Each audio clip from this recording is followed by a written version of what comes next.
Hey guys, and welcome to the DBG podcast, a podcast where we interview top level executives inside leading and growing companies in the beauty and e-commerce industry. Excited to have our guest today, Jenny Frech. Will be diving into her story and a little bit about what her company does and some engaging insights in the beauty industry.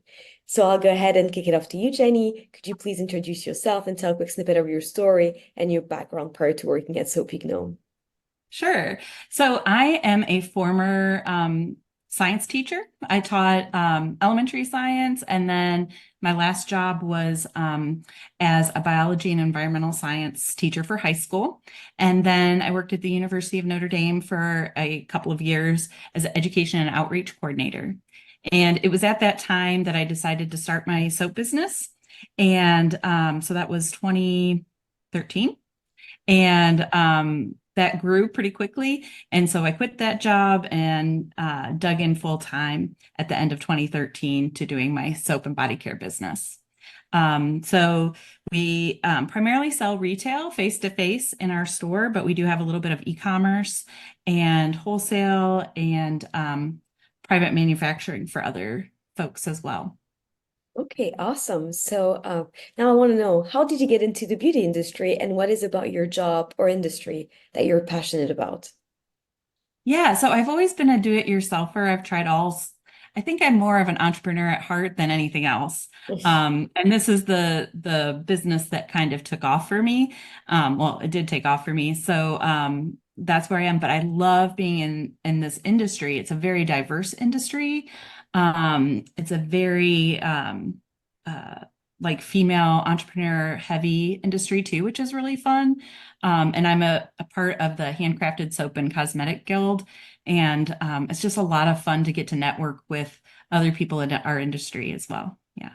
Yeah, definitely agree with that. And so now that you've been in this industry for some time, based on your experience, what are the current trends in the market that you are aware of? What winds are blowing? What are you noticing? Yeah. So our product is primarily soap is our number one product, bar soap, and we do foaming soap and a few other body care things, including like bath and shower items. Since I started, it's been a trend moving more into like luxury shower things like shower steamers or shower bombs versus the bath bombs, which were really popular about 5 or 6 years ago. And now we're seeing a trend of more shower products for luxury. Also, I'm seeing a lot more people interested in facial care products, handmade facial care products. And one of the cool things that's happened recently is that there are some new natural deodorant ingredients that make a really great product. And so when I first formulated deodorant 10 years ago, these products weren't on the market ingredients. And now we have these fantastic ingredients that we can make really neat products that work that are all natural, which is really fun. Yeah, I've been trying a few natural deodorants, and it's good to know that you're putting something on your skin that is not gonna cause you Right. any problems later on in life. So yeah, That's thank you so much for sharing. And now I would love to learn a bit more about Soapy Gnome. So could you tell me about your company and what products are over at Soapy Gnome? Yeah. So, in our store, so we have a brick and mortar store. We're in North Central Indiana, and we've moved 3 times. So, our store just gets bigger and bigger each time. The last move we made was because we needed more workshop space. So about half of what we make is our and sell is our soap, our bar soap. We make foaming soaps as well. We do a lot of shower steamers, we call them bath fizzies rather than bath bombs. Um, Deodorants, sugar scrubs are a huge part of our business. And then we do some like micellar water and facial oils and things like that. Oh, and lip balms. We make a really, really good lip balm. Yeah. Okay, awesome. And so what unique value do Soapy Gnome products bring to your customers? Yeah, so our whole vibe is cozy. We want people to feel really good in their own skin. In fact, we often say we're not a beauty brand because for us, it's not about looking glamorous. It's about just feeling really good in your skin and having your skin feel really great. And so the experience when people shop in our store, the accompanying products that we don't make are all cozy things too. So we just try to like bring the cozy back into your shower and into your bathroom. Awesome. Well, thank you so much for sharing that. And now you've had this company for some time, but what are some of the challenges of being the founder at Soapy Gnome? What do the day-to-day challenges look like for you? Yeah, so we are not a huge company. We're about $500,000 in sales. And so I don't have the budget to hire people that already know the business. And so we're training, we're all working together. The employees that I have, we're all working together and learning together how to do the different things. And so that's probably been one of the more challenging things. And as an entrepreneur, you wear a lot of the hats, and we're just a scrappy team pulled together. So that's probably one of the most challenging things. Yeah, and like you said, you have so many hats to wear. So what would you say is the type of mindset that is needed to be a successful founder and business owner? Yeah, so there are two things that I think. One is you cannot be afraid of failure, and you have to embrace it. And I know that everything I try is not going to work. And so, yeah, we just try something, but we try it on a small scale. So looking at your minimum viable product and trying to find something that you can launch in its smallest form to see if people like it. And then if it works, you can make it bigger, or you can try it again in a different way, whether it's a promotion or a new product or advertising or something like that. And then the other thing, this is the third one, I said there were two, but so failure, minimum viable product. And then the third thing would be, I lost my train of thought. No problem. Oh, okay. The third thing is, uh, oh my gosh, I'm so sorry. No problem. No problem. I'm on the spot. I'm on the spot. Third thing is, oh yes, okay. Take three. The third thing is that done is better than perfect. And so sometimes we spin our wheels and spin and spin and spin our wheels and trying to make everything just perfect when really it's better that it gets out the door and done rather than having everything look extraordinary. At least for us, having a small business like this, you just have to get things out the door. Yeah, I definitely agree. And I think even for bigger businesses, because the feedback that you're going to get from your customers is also going to help you improve the product and adjust certain things. So I think nothing is perfect. And once you launch, you really understand which route you need to take. So definitely agree. Now, like as you know, we're a data analytics company. So I'm always curious to hear about other people's experiences when it comes to data analytics in the industry. So in your experience, how does data influence decision making and strategies in the beauty industry?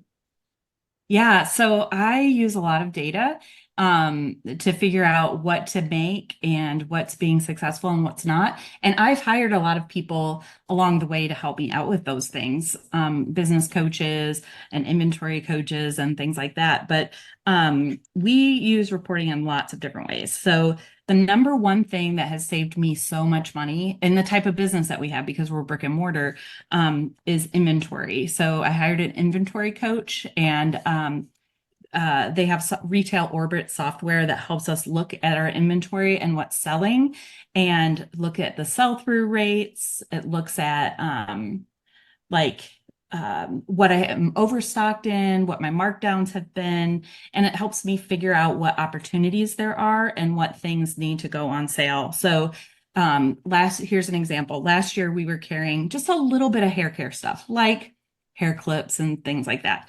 And we noticed that there was an opportunity. I might have had like $300 worth of inventory. It was like a teeny tiny little amount. And we just kept growing. And then the next month, the sell-through rate was great. And now we have a whole section that's just hair care. So it's like hair clips and brushes. And we've just really, really expanded that. But we wouldn't have noticed that had we not been looking at the data.